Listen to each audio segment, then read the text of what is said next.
بسم اللہ الرحمن الرحیم۔ السلام علیکم دوستو، آج میں آپ کو استخارے کا ایک عمل بتانے جا رہا ہوں جو کہ بہت ہی مجرب عمل ہے۔ اگر کسی شخص کو کسی معاملے میں تذبذب ہو اور خیالات میں انتشار ہو کہ یہ کام کروں یا نہ کروں، وہ استخارہ اس ترکیب سے کر لے، انشاءاللہ تعالی دل مکمل یقین کے ساتھ ہاں یا نہ کی طرف ہو جائے گا، یا خواب میں کوئی ایسا اشارہ مل جائے گا جس کے سبب کام میں یکسوئی پیدا ہوگی۔ مثلا ہرا رنگ، ہرا کپڑا یا کھیت یا ہری گھاس کا میدان نظر آیا، یہ کامیابی کا رنگ ہے۔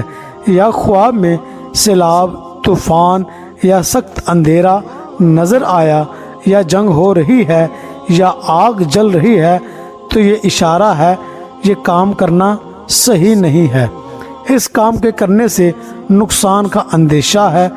استخارے کا طریقہ یہ ہے: بعد نماز عشاء سونے سے قبل 2 رکعت نفل پڑھیں، اس میں استخارے کی نیت ہو، اور اس کے بعد اول 11 بار درود پاک پڑھیں، اور اس کے بعد یہ کلمات 100 بار پڑھیں: یا علیم علمنی، یا رشید ارشدنی، یا خبیر اخبرنی بحالہ یا خبیر۔ آخر میں 11 بار درود ابراہیمی پڑھیں اور کسی سے بات کیے بغیر سوئیں کہ قبلے کی طرف چہرہ اور سینہ ہو، دایاں ہاتھ سر کے نیچے دبا ہو۔